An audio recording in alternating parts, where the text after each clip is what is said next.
What's up, cinephiles? For this episode, we are going to review The Call, a Netflix movie directed by Chung-Hyun Lee. Now, if you are new to our channel, consider leaving a like and subscribing to us for weekly reviews of movies, TV shows, and video games. Now, Kevin, take it away. What is this movie all about? Okay, The Call is the story of two women who are living different timelines and they find themselves connected through a phone call. One is Seo-yeon, played by Park Shin-Hye, who lives in the present, and the other is Jong-seo, played by Jong-seo Jun, who lives in the past. They have 20 years gap. And with that, of course, comes the concept of time distortion, the concept of trying to alter your past. So this is going to be a tense thriller on the verge of horror. So Phil, fire away with your thoughts. Okay, first off, this movie stars Park Shin-hye, and this is actually her second movie for this year that we are reviewing. The first one, she stars alongside I in You, and now she is starring alongside Jong-seo Jun, both lead actor and actress for the movie Burning. So I just want to throw that fact out there. Okay, so this movie it's really an interesting movie. I've said this again and again in our channel that Korean cinema is probably my favorite in all of Asia because they make such creative films. Their movies are always awesome to look at. It's always well directed. There's always a great script. I am always excited whenever I watch a new South Korean film. That concept of these two people from different timelines connecting to a phone call is not necessarily new in cinema, I know, but what they did here in this thriller is something fresh in my opinion. This movie really led into some really interesting stuff, and some stuff that you are going to constantly think about what's gonna happen next or what the consequences are. So in terms of that, this movie is an enjoyable watch. Park Shin-hye, again, you know that she's sort of my crush actually.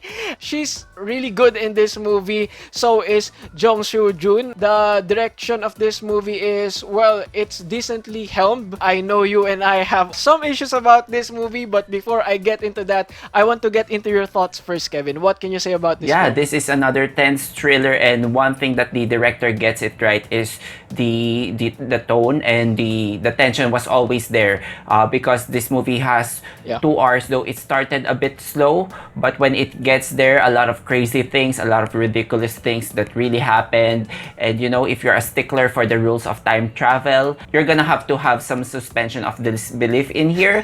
Personally, just because I've seen Dark, and therefore I conclude that I'm already a no at all when it comes to the matters of time distortion.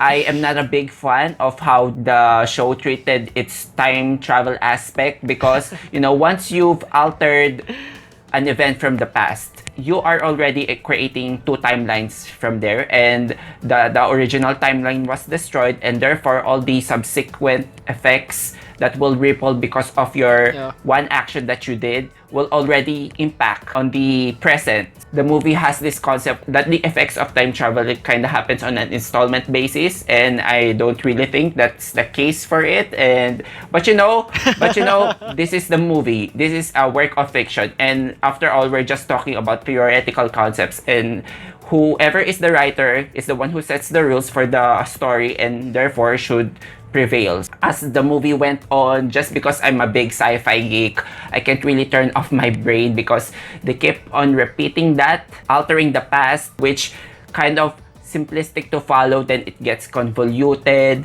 then to the point that I'm just staring on this big plot hole that I can't really embrace wholeheartedly. So as a sci-fi thriller, I am not really loving this, but you know, I'm willing to overlook that because the choice to do that is really to deliver the tension. That is the best choice as the film went on. And but in terms of the performances, Park Shin-hye can really do no wrong, even if I think that her relationship with her mom in this movie could have been touched more, so that we get more emotional impact towards the end. But I think that the actress that really shined here better is Jong-seo Jun. We first see her on Burning, and I know that this actress already has a range, but the duality of her persona here is more evident. The way she shifts from this meek character seemingly a best friend role to a, I'm not gonna tell more about it, but there is an interesting growth in the relationship of these two Yep. characters. I think that the movie really nailed that arc, and with her comes Yeah. this mental illness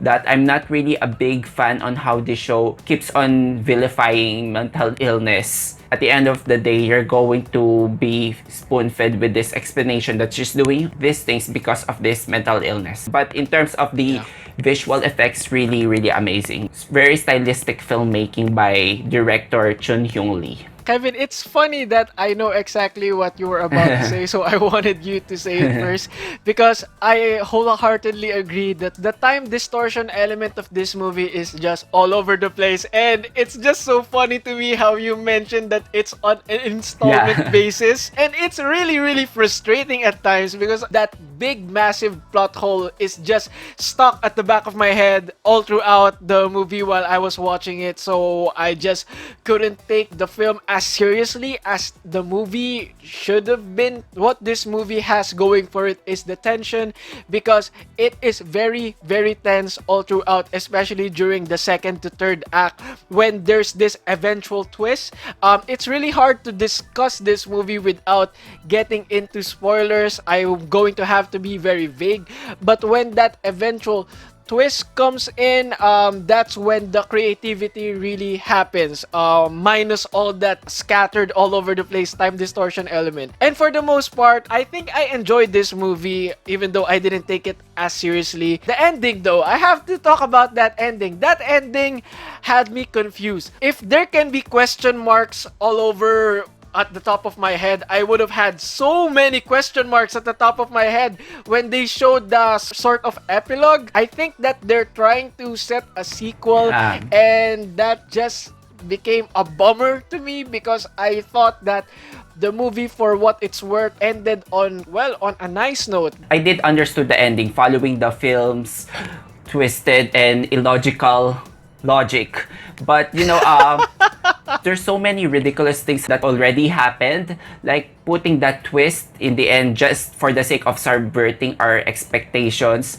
It kind of felt more irritating and annoying for me, just for the sake of setting up a sequel, which kind of a greedy move for me. But I did enjoy how the movie utilized the past and the present, because if you're in the past, you have the advantage against the present in such a way that you can impact the events on the present. And if you're in the present, you have the knowledge of the things that will happen on the past that you can also use to retaliate. Those two characters trying to outwit each other, I very much enjoyed that and try to forget that we have a big hole here of a leap in logic. Because one more questionable thing is, if you have already altered the events on the past and things rippled out and played out, you should already have a knowledge of your new past. And in here, the movie made a rule that whatever happened to the character of Park Shin-Hye here, she will still have the retention of the memories of the past timeline. I think that was also questionable, but I'm not the writer here, so we have just to go along with it. It just felt so convoluted for me, and most of the time I was just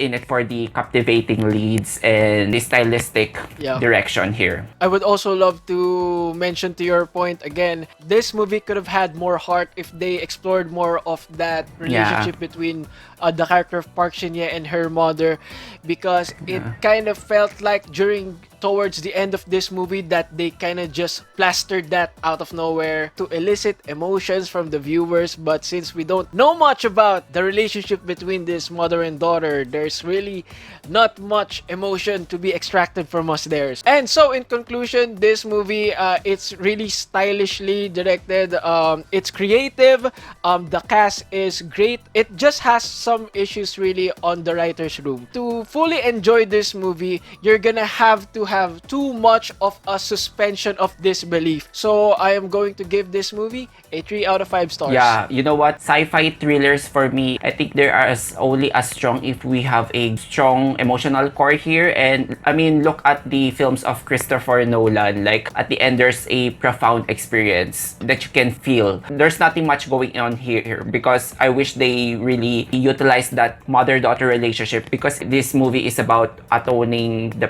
past mistakes, forgiveness, themes about reconciliation, and I didn't feel those themes delivering a gut punch to me. But you know, you can enjoy this movie on a face value in terms of the entertainment and the thriller and all the captivating performances. I'm going to give this movie a 3 out of 5 stars. And that's it for our review of The Call. If you like this video, hit that like button and subscribe to our channel. Also, let us know what you think in the comment sections below. Thank you so much guys for watching. Until then, see you on the next one. Bye bye guys.